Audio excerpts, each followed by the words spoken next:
Assalamualaikum warahmatullahi wabarakatuh. Kami dari kelompok 8 dengan judul fonetik akan memaparkan penjelasan. Baik, saya Ilma Nur Afidah akan memaparkan tentang pengertian fonetik.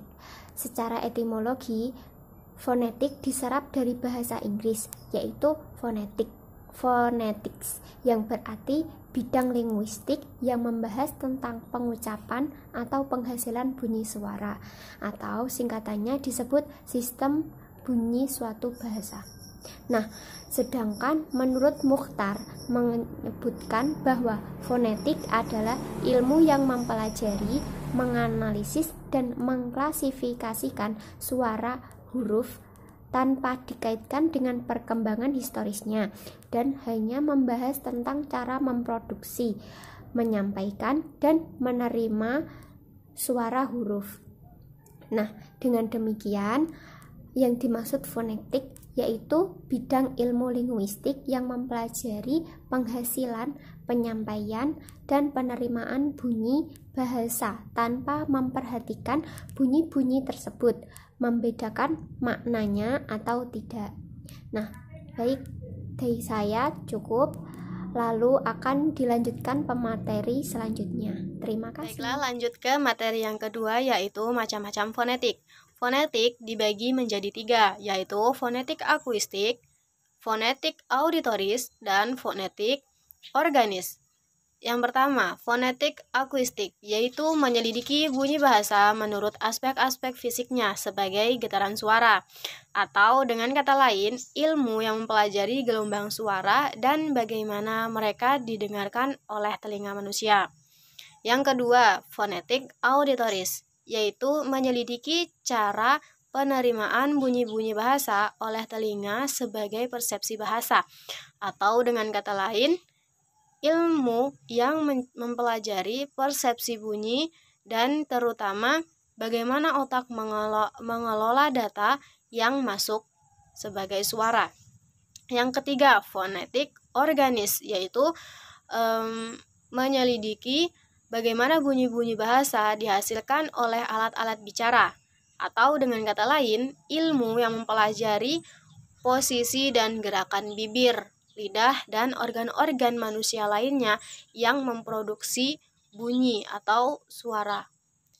Nah, ditinjau dari aspek disiplin ilmu yang berkaitan dengan ketiga macam fonetik di atas, dapat dikatakan bahwa fonetik akuistik sebagian besar termasuk dalam kajian ilmu fisika. Kenapa? Karena menyangkut fungsi udara atau mempelajari gelombang suara dalam menghasilkan bunyi bahasa. Oleh karena itu, fonetik akuistik juga ilmu interdisipliner antara linguistik dan fisika.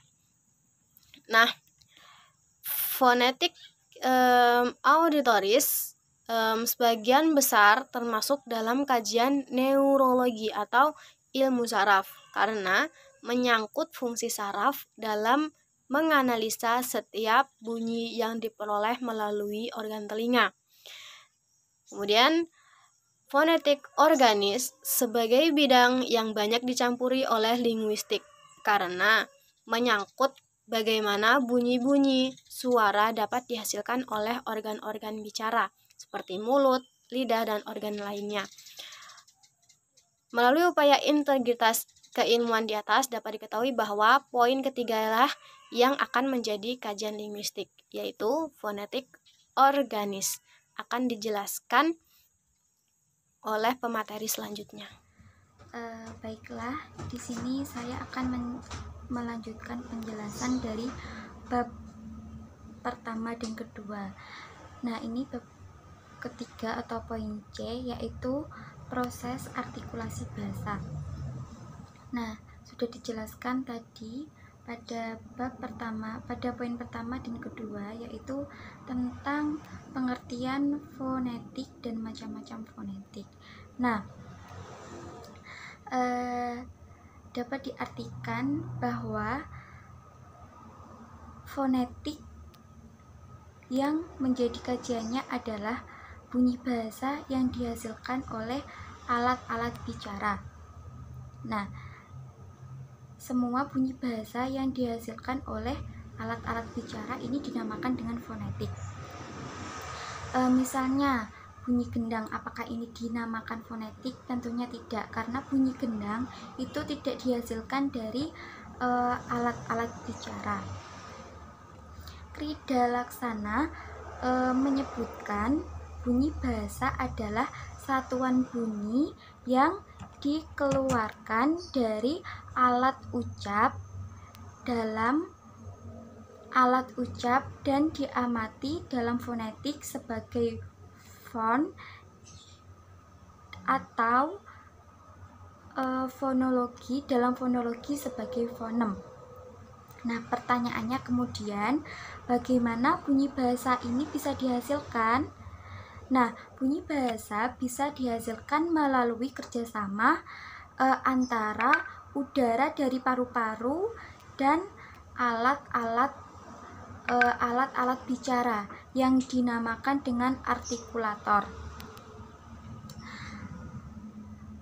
Marsono menyebutkan udara paru-paru adalah sumber energi utama dalam terjadinya bunyi bahasa.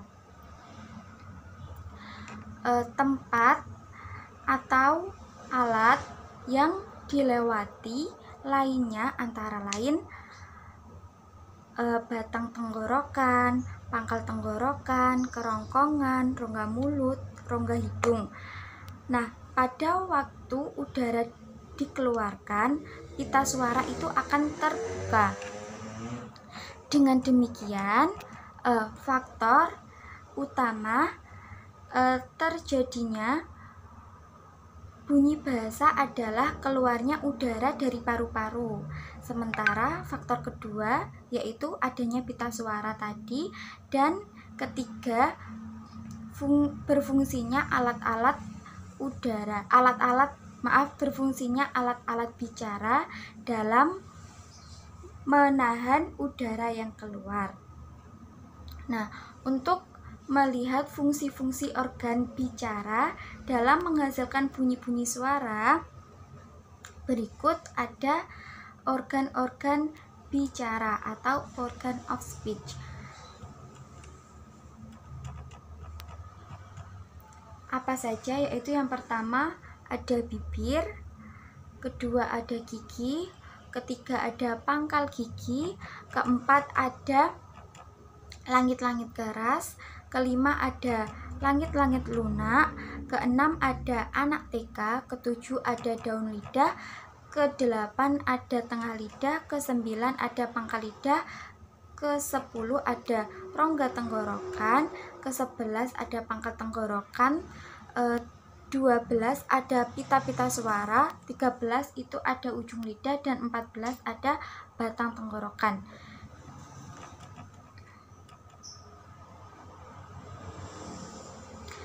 Seperti yang telah disinggung sebelumnya, pada semua organ of speech itu sangat menentukan dan dalam menghasilkan bunyi bahasa. Dengan demikian, peran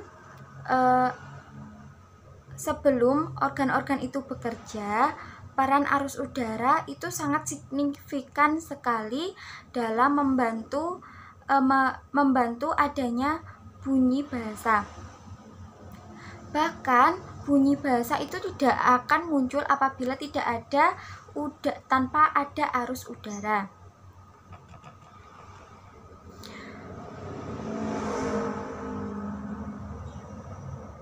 Nah, arus udara harus bekerja sama dengan alat-alat bicara. Karena apa? Bila arus udara tidak menyentuh alat-alat bicara, maka dengan sendirinya yang keluar hanya bunyi-bunyi vokal. Nah, di sini ada ada dua bunyi yang dikeluarkan dari alat-alat udara sebagai artikulator. Yang pertama ada bunyi vokoid.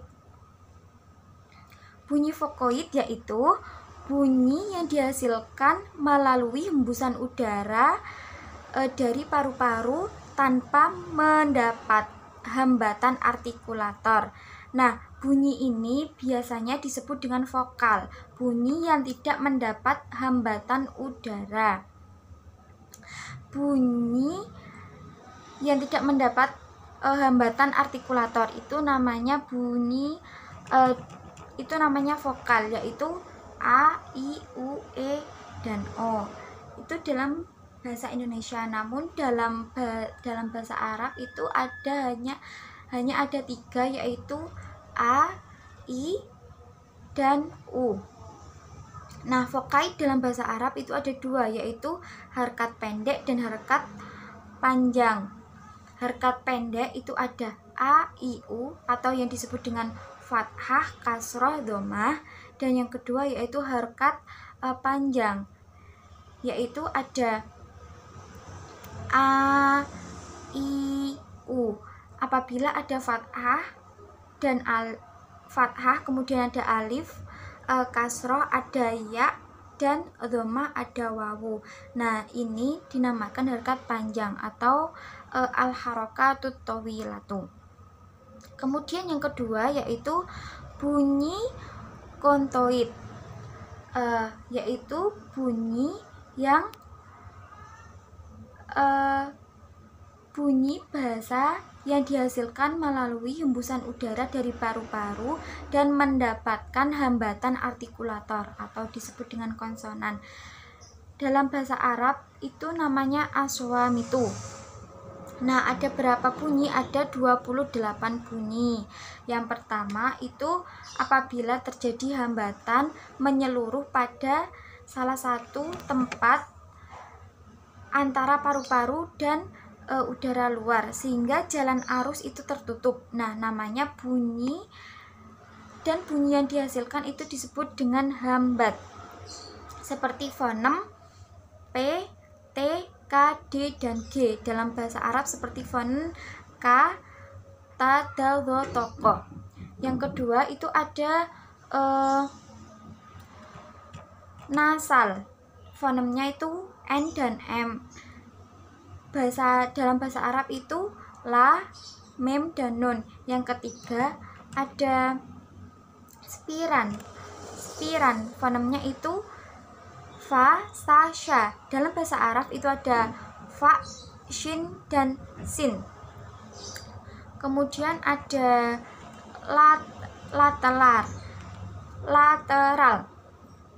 yaitu lam dalam bahasa Arabnya. Terus yang terakhir itu ada getar, yaitu contohnya itu ro. Mungkin cukup sekian. Apabila kurang jelas nanti akan dijelaskan dalam vokal dan konsonan. Sementara faktor kedua yaitu adanya pita suara tadi, dan ketiga berfungsinya berfungsinya alat-alat bicara dalam menahan udara yang keluar. Nah, untuk melihat fungsi-fungsi organ bicara dalam menghasilkan bunyi-bunyi suara, berikut ada organ-organ bicara atau organ of speech. Apa saja? Yaitu yang pertama ada bibir, kedua ada gigi, ketiga ada pangkal gigi, keempat ada langit-langit keras, kelima ada langit-langit lunak, keenam ada anak TK, ketujuh ada daun lidah, kedelapan ada tengah lidah, kesembilan ada pangkal lidah, ke-10 ada rongga tenggorokan, ke-11 ada pangkal tenggorokan, 12 ada pita-pita suara, 13 itu ada ujung lidah, dan 14 ada batang tenggorokan.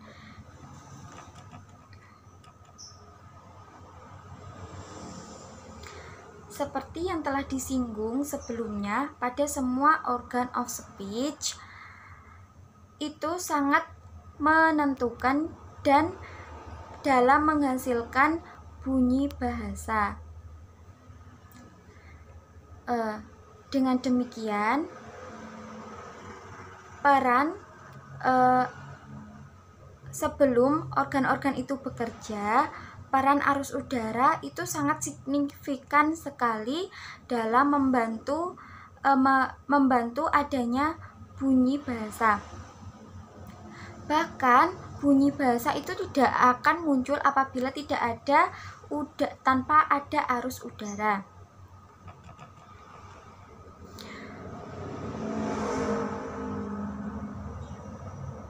Nah, arus udara harus bekerja sama dengan alat-alat bicara. Karena apa? Bila arus udara tidak menyentuh alat-alat bicara, maka dengan sendirinya yang keluar hanya bunyi-bunyi vokal. Nah, di sini ada dua bunyi yang dikeluarkan dari alat-alat udara sebagai artikulator. Yang pertama ada bunyi vokoid. Bunyi vokoid yaitu bunyi yang dihasilkan melalui hembusan udara dari paru-paru tanpa mendapat hambatan artikulator. Nah, bunyi ini biasanya disebut dengan vokal, bunyi yang tidak mendapat hambatan udara. Bunyi yang tidak mendapat hambatan artikulator itu namanya vokal, yaitu A, I, U, E, dan O. Itu dalam bahasa Indonesia. Namun dalam bahasa Arab itu hanya ada 3, yaitu A, I, dan U. Nah, vokal dalam bahasa Arab itu ada 2, yaitu harakat pendek dan harakat panjang. Harakat pendek itu ada A, I, U atau yang disebut dengan fathah, kasroh, dhammah. Dan yang kedua yaitu harakat panjang, yaitu ada A, I, U. Apabila ada fathah dan fathah, kemudian ada alif, kasroh, ada ya, dan dhammah, ada wawu. Nah, ini dinamakan harakat panjang atau al-harakatut thawilatu. Kemudian yang kedua yaitu bunyi kontoid, yaitu bunyi yang bunyi bahasa yang dihasilkan melalui hembusan udara dari paru-paru dan mendapatkan hambatan artikulator atau disebut dengan konsonan. Dalam bahasa Arab itu namanya aswamitu. Nah, ada berapa bunyi? Ada 28 bunyi. Yang pertama itu apabila terjadi hambatan menyeluruh pada salah satu tempat antara paru-paru dan udara luar sehingga jalan arus itu tertutup. Nah, namanya bunyi, dan bunyi yang dihasilkan itu disebut dengan hambat. Seperti fonem P, T, K, D, dan G dalam bahasa Arab seperti fonem K, Ta, Dal, Dho, Toko. Yang kedua itu ada nasal. Fonemnya itu N dan M. Dalam bahasa Arab itu la, mem, dan nun. Yang ketiga ada spiran. Fonemnya itu fa, sa, sha. Dalam bahasa Arab itu ada fa, shin, dan sin. Kemudian ada lateral, yaitu lam dalam bahasa Arabnya. Terus yang terakhir itu ada getar, yaitu contohnya itu ro. Mungkin cukup sekian. Apabila kurang jelas nanti akan dijelaskan dalam vokal dan konsonan. Terima kasih. Yaitu vokal dan konsonan. Berdasarkan ada tidaknya rintangan terhadap arus udara dalam saluran udara, bunyi bahasa dibedakan menjadi dua, yaitu vokal dan konsonan. Yang pertama yaitu vokal. Vokal adalah bunyi yang dihasilkan oleh getaran pita suara dan tanpa penyempitan dalam saluran suara di atas glotis, atau dengan kata lain bunyi biasa yang arus udaranya tidak mengalami rintangan dan kualitasnya ditentukan oleh 3 faktor. Yang pertama yaitu tinggi rendahnya posisi lidah, bagian lidah yang dinaikkan, dan bentuk bibir pada pembentukan vokal tersebut. Yang kedua yaitu konsonan. Konsonan adalah bunyi biasa yang dihasilkan dengan menghambat aliran udara pada salah satu tempat disalurkan suara di atas glotis. Konsonan dapat dikategorikan menjadi 3. Yang pertama yaitu keadaan pita suara, yang kedua daerah artikulasi, dan yang ketiga cara artikulasi. Konsonan bila ditinjau dari faktor keadaan pita suara sebagai alat artikulasi, maka konsonan dapat dibedakan menjadi 2, yaitu konsonan bersuara dan konsonan tidak bersuara. Konsonan bersuara yaitu apabila pita suara turut bergetar saat pelafalannya. Dalam bahasa Indonesia, bunyi-bunyi konsonan bersuara adalah B, D, J, G, dan lain-lain.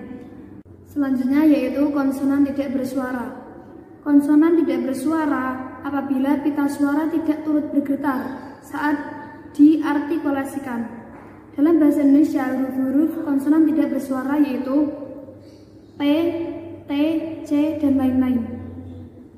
Bila ditinjau dari faktor daerah artikulasinya, konsonan dapat bersifat sebagai berikut. Yang pertama yaitu bilabial. Bilabial yaitu bunyi yang dihasilkan dengan cara mempertemukan antara bibir atas dengan bibir bawah. Kedua bibir tersebut terkatup rapat sehingga udara dari paru-paru tertahan untuk sementara sebelum katupan itu dilepaskan. Huruf-huruf tersebut adalah B, P, M, dan W. Yang kedua yaitu labiodental.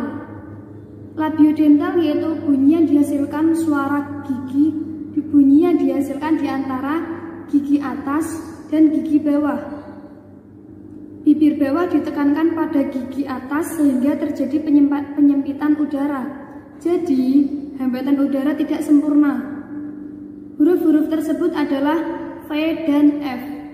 Yang ketiga yaitu apicodenal alveolar atau lamional veolar, yaitu bunyi yang dihasilkan melalui sentuhan ujung lidah kepada pangkal gigi atas di depan gusi.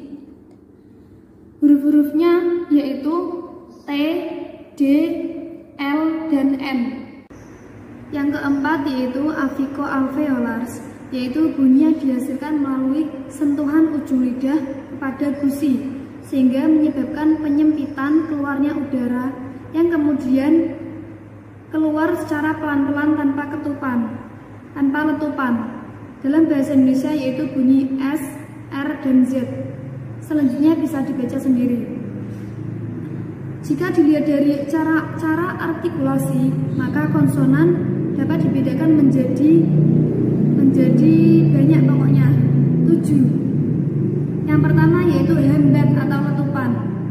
Menurut Marsono atau dalam Abdul Mu'in, konsonan letup adalah konsonan yang terjadi dengan cara menghambat secara penuh arus udara kemudian dilepaskan secara tiba-tiba. Yang kedua, geseran atau frikatik, yaitu konsonan yang dihasilkan melalui penyempitan jalannya arus udara yang dihembuskan dari paru-paru sehingga jalannya udara terhalang dan keluar dengan bergeser. Selanjutnya bisa dibaca sendiri. Terima kasih.